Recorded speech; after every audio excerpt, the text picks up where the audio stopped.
তারা হয়তো এই হাদিস জানে না, আল্লাহ পাক ওদের কানের মধ্যে আমার এই হাদিসটা যেন পৌঁছে দেন, আমিন। নবী সাল্লাল্লাহু আলাইহি ওয়াসাল্লাম বলেছেন, আমি মেরাজের রাতে যখন গিয়েছি তখন এক শ্রেণীর মানুষকে দেখেছি, ওদেরকে শাস্তি দেয়া হচ্ছে। কি শাস্তি? জাহান্নামীদের রক্ত এবং পুঁজ ওদেরকে খেতে দেয়া হচ্ছে। জিবরাইল আলাইহিস সালামকে জিজ্ঞাসা করা হলো যে এরা কারা? তিনি বললেন, এরা আপনার উম্মতের সেই সব ব্যক্তি যারা মাদকদ্রব্য সেবন করত। আল্লাহ রাব্বুল আলামিন তার হাবিবের মাধ্যমে জানিয়েছেন, যখন কোনো মুসলিম মাদক সেবন করে বা কোনো ব্যক্তি মাদক সেবন করে তখন 40 দিন তার নামাজ কবুল হয় না। এরপর যদি সে তওবা করে তাহলে আল্লাহ পাক তার তওবা কবুল করবেন ইনশাআল্লাহ। যদি সে আবারও মাদক খায় তওবা করার পর, আবার 40 দিন তার নামাজ কবুল হবে না। যদি সে আবার তওবা করে আল্লাহ পাক আবার তাকে মাফ করে দিবেন। যদি সে আবারও মাদক খায়, আবার 40 দিন তার নামাজ কবুল হবে না। তারপর যদি আবার তওবা করে, আবার আল্লাহ তাকে মাফ করে দিবেন।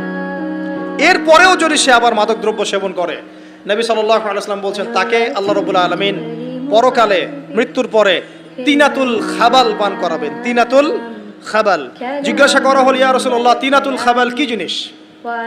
নবী সাল্লাল্লাহু আলাইহি ওয়াসাল্লাম উত্তর দিচ্ছেন, এটা হচ্ছে জাহান্নামীদের রক্ত, মাংস, এগুলো পুড়ে পচে যে রসটা বের হবে, এটা হচ্ছে তিনাতুল